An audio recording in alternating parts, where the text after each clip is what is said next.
Hello students, welcome in the lecture series of subject Emerging Domain of Electronics Engineering. This is lecture number 6 from unit 4. In this lecture, we will discuss about the minimization of Boolean function. Actually, there are two methods for minimization. One for using Boolean expression. We can minimize a Boolean function by using Boolean postulates, right?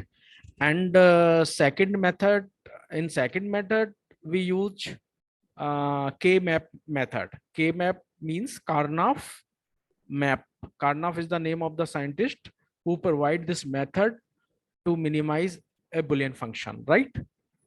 Okay, so in previous lecture, we have discussed about two forms of Boolean expression, SOP form and POS form, sum of product and product of sum.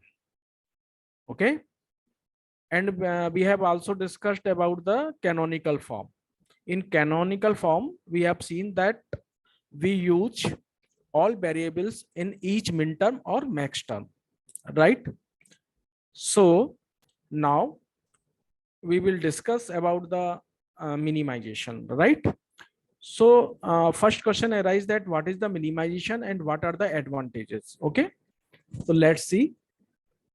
The process of simplifying the algebraic expression of a Boolean function is called minimization. अगर हम किसी भी Boolean function को और expression को अगर हम minimize कर पाते हैं, minimize मतलब minimum min terms और max terms में अगर हम उसको represent कर पाते हैं, तो वो हमारा minimization कहलाता है. Right? Minimization is important since it reduces the cost and complexity of the associated circuit. So with the help of minimization, we can reduce the cost, complexity of the circuit, right? See an example.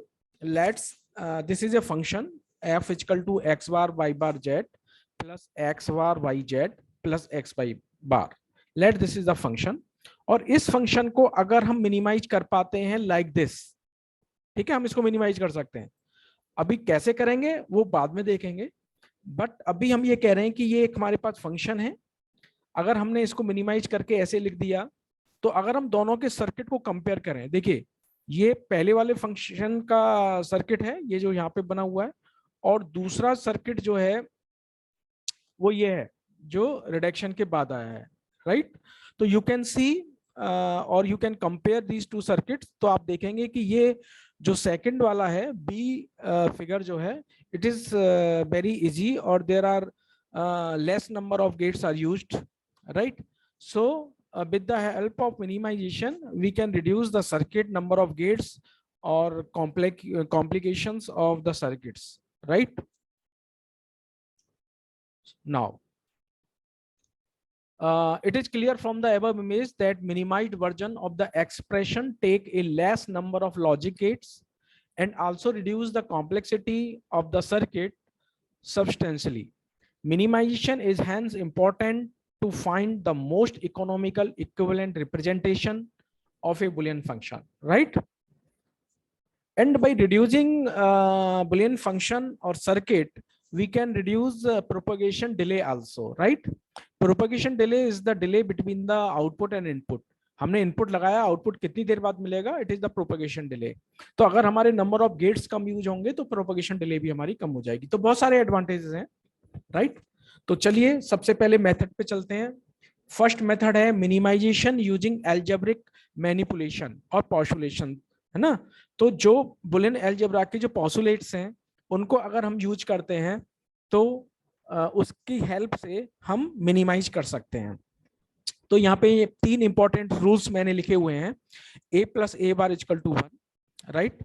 ये और gate में हम use करते हैं. a plus a बार 1 होता है, और अगर a plus a bar b लिखा हुआ है तो इसको हम a प्लस b लिख सकते हैं. देखिए कैसे लिख सकते हैं, मैं आपको थोड़ा सा हिंट दे देता हूं. अगर आप a को डॉट 1 कर देंगे प्लस ए बी करेंगे, राइट? ओके, अब क्या करेंगे आप 1 को क्या लिख सकते हैं, 1 प्लस बी लिख सकते हैं, क्योंकि 1 प्लस बी 1 ही होता है, और a डॉट 1 a ही होता है, राइट? Plus A B. तो यहाँ पे आपका आ जाएगा a plus A B, right, plus ये बार है, राइट, ऊपर बार है, ए बार है, ए बार बी।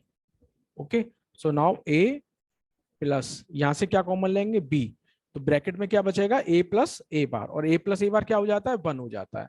तो फाइनल आंसर क्या बचेगा, ए प्लस बी। तो ये ध्यान रखें आप, अगर कहीं भी ऐसे लिखा हुआ है ए प्लस ए बार बी, अगर यहाँ पे सी होता और यहाँ पे सी बार होता तब भी आपका सी प्लस बी आंसर हो जाता। ठीक है, बिल्कुल ध्यान रखेंगे इस रूल को, ये बहुत इंपॉर्टेंट रूल है और ये बहुत यूज होने वाला है। दूसरा है थर्ड वाला, A plus A B equal to A. अगर ए कॉमन ले लेंगे तो 1 प्लस बी बचेगा, और 1 प्लस बी को हम 1 लिख सकते हैं, तो अगेन ये रिड्यूस होके ए आ जाएगा। ठीक है, चलिए आगे चलते हैं। Take an example, let this the function, तो minimize the following Boolean function using algebraic manipulation. इसे एल्जेब्रिक रूल्स के अकॉर्डिंग हमें सॉल्व करना है। तो देखिए इसमें हमने बहुत सारे दो दो ग्रुप में क्या किया है, हम लोगों ने कॉमन ले लिया है। ठीक है, ए बी सी बार यहाँ पे, ए बी सी बार यहाँ पे है, तो यहाँ पे डी प्लस डी बार बचेगा, है ना। फिर है A B bar C bar D, अगर इसमें कोई कॉमन नहीं आ रहा है तो ऐसे ही इट इज रहने देंगे। यहाँ कॉमन ले लिया और एक यहाँ कॉमन ले लिया है हमने। ठीक है, तो डी प्लस डी बार क्या हो जाएगा, 1, B plus B bar 1, B plus B bar यहाँ पे भी 1। तो ये इसको ऐसे लिख सकते हैं। तो ये इतना रिड्यूस कर दिया। अब आगे फर्दर फिट देखते हैं, यहाँ पे हम इन दोनों में कॉमन ले सकते हैं डी प्लस डी बार, तो यहाँ हमने कॉमन ले लिया, उसको फिर हम ऐसे लिख सकते हैं A C D plus D bar फिर से 1 हो जाएगा। ठीक है, अब यहाँ पर देखिए ए कॉमन ले लिया इन दोनों में से, यहाँ पर बी बार सी बार बचा प्लस सी बचा इन दोनों में से, इस वाली टर्म में से जो लास्ट वाली टर्म है, ये जो लास्ट वाली टर्म है, और ये वाली जो टर्म है, राइट, इसमें से ए कॉमन ले लिया तो बचेगा यहाँ से बी सी बार प्लस सी, और ये हमने पूरा लिख लिया ये टर्म। तो ए, तो अभी हमने देखा था सी प्लस सी बार बी है, तो क्या हो जाएगा बी प्लस सी, ऊपर बताया था ना मैंने उसके अकॉर्डिंग, और ये हमने फिर से पूरा लिख लिया। तो इसको हम लिख सकते हैं ए बी प्लस ए सी, हमने ऐसे लिख लिया, है ना। अब हम क्या करेंगे, देखिए ए बी ये है, ए सी ये है, अब यहाँ पे A B bar C bar D है। ठीक है, तो ये देखिए कि अगर मैं यहाँ पर ए कॉमन ले लूं, ठीक है, या ऐसे समझ लीजिए आप ए सी बार डी, तो यहां हमने इसको कैसे लिखा है, देखिए जरा ध्यान से देखिए इसको। ठीक है, ठीक है, समझ में आ गया होगा आपको। इसमें हमने जो ऊपर अभी रूल्स पढ़ा था उसी के अकॉर्डिंग हमने इसको लिख दिया है। तो यहाँ पर हमारा ये आ जाएगा, और इसके बाद फिर इसको आप सी बार को यहां से हटा सकते हैं। ठीक है, ओके, जैसे मैं यहां से ए कॉमन ले लूं तो क्या बचेगा, सी प्लस सी बार डी, तो सी प्लस सी बार डी है तो उसको क्या ले सकते हैं, सी प्लस डी, तो उसको ए सी प्लस ए डी लिख देंगे। तो ये रिड्यूस होके आ गया आपको, देखिए कितना रिड्यूस आपका हो गया। तो ये जो फंक्शन है आपका रिड्यूस होके यहाँ तक हम इसको ले आए, तो इसको बोलते हैं मिनिमाइजेशन, राइट। अब दूसरा मिनिमाइजेशन कैसे हो सकता है, with the help of K map.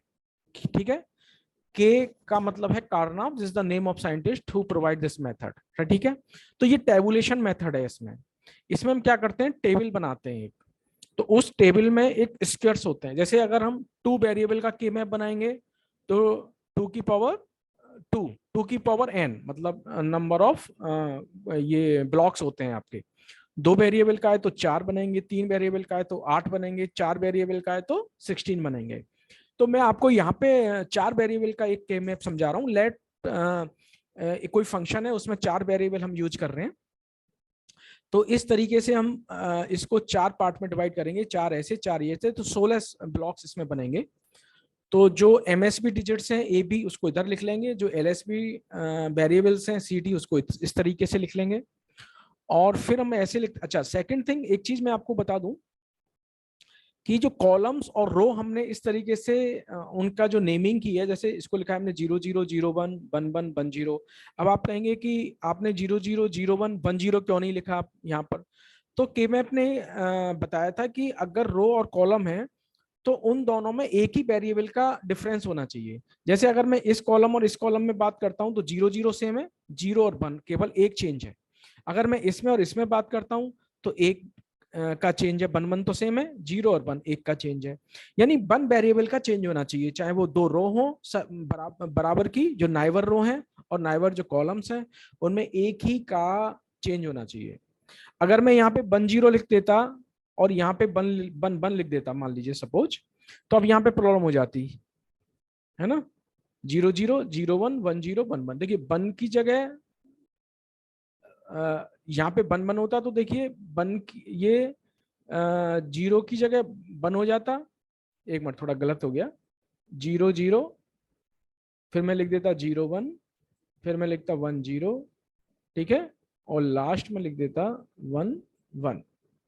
Okay, तो इन दोनों में प्रॉब्लम आ जाती, यहाँ पे 0 की जगह 1 है और 1 की जगह 0 है, तो ये वाली जो दोनों कॉलम्स है इनमें प्रॉब्लम होती। इसी तरीके से इन दोनों रोज में कॉलम प्रॉब्लम आ जाती, तो हम इसको ग्रे कोड के अकॉर्डिंग लिख देते हैं।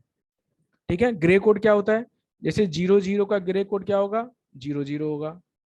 0 1 का ग्रे कोड होगा, 0 1 ही होता है ना। 1 0 का ग्रे कोड क्या हो जाता है, 1 1 हो जाता है, और 1 1 का ग्रे कोड होता है 1 0।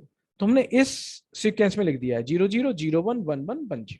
ठीक है, तो चलिए अब मिन टर्म्स कौन सी आएंगी, तो इस वाले कॉलम में आएगा 0 0 0 0, देखिए ये रो है ये कॉलम है, तो यहाँ पे A B 0 B B 0 C B 0 D B 0, तो ये मिन टर्म कहलाएगी आपकी 0। इसमें क्या आएगा 0 0 0 1 1 होगी, इधर 2 आएगी मिन टर्म, ये 3 आएगी। ठीक है, इसी तरीके से 4 5 6 7 और 8 यहां से शुरू होगा आपका, 8 9 10 और 11 12 यहाँ पे होगा, 12 13 14 और 15। क्लियर। तो हम एक एग्जाम्पल से आपको समझाते हैं कि मान लीजिए कोई फंक्शन है आपका, अगर हम वही वाला एग्जाम्पल ले लेते हैं, सिंपल ये वाला एग्जाम्पल ले लेते हैं, A B C bar D. तो A B C bar D अगर हम इसको मिन टर्म में चेंज कर लें तो ये क्या होगा, 0 0 सॉरी 1 1 0 0। तो ये कौन सी मिन टर्म आपकी है, पता है आपको, 8 4 2 1 से 8 और 4, यानी कि ये 12 वाली मिन टर्म है। ठीक है, और ये वाली कौन सी मिन टर्म है, ये 13 वाली है। ये कौन सी मिन टर्म है, 8 और 1 9, ये 9 है। ये आपका कितना है, 15 है। ये आपका कितना है, 8, ये है नहीं 2 1। ठीक है, तो ये कितना हो जाएगा, 3 8 और 3 11। और ये कितना हो जाएगा, ए बी सी डी 8 4 12 और 2 14। तो कितने 1 2 3 4 5 6। तो हमने हर 6 में 1 2 3 4 5 6 3 3 6 और एक 7 7 है क्या इसमें, अच्छा एक नीचे भी है, एक ये वाली भी टर्म है। ठीक है, तो इन मिन टर्म्स को हमने यहाँ पे फिल कर दिया है। अब देखिए हमें क्या करना होता है आफ्टर फिलिंग द मिन टर्म्स, इसमें जो मिन टर्म्स हम फिल करते हैं वो 1 से फिल करते हैं, है ना।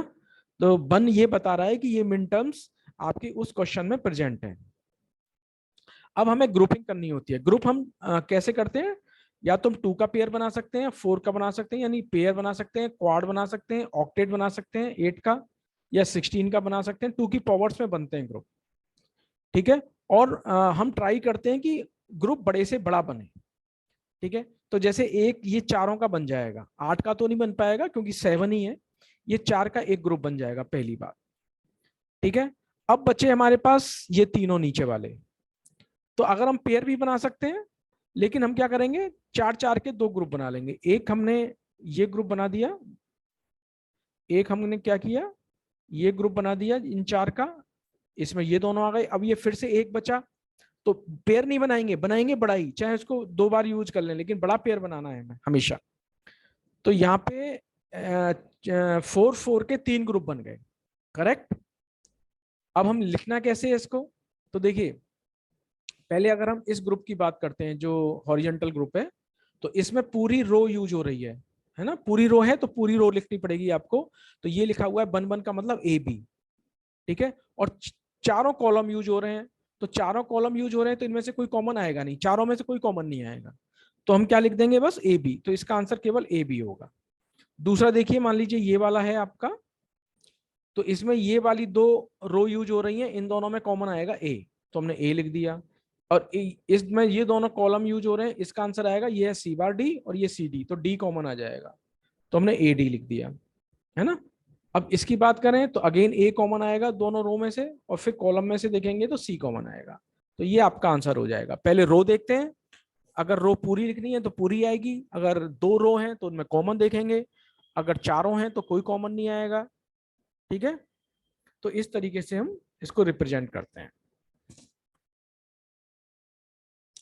तो आज हमने देखा, इसको अभी हम और एक्सरसाइज करेंगे नेक्स्ट लेक्चर्स में। तो आज हमने डिस्कस किया कि किस तरीके से हम बुलियन फंक्शन को मिनिमाइज कर सकते हैं। तो दोनों मेथड से आप किसी बुलियन फंक्शन को मिनिमाइज करते हैं। आज के लेक्चर में इतना ही, फिर आगे देखेंगे हैं। Okay, thanks.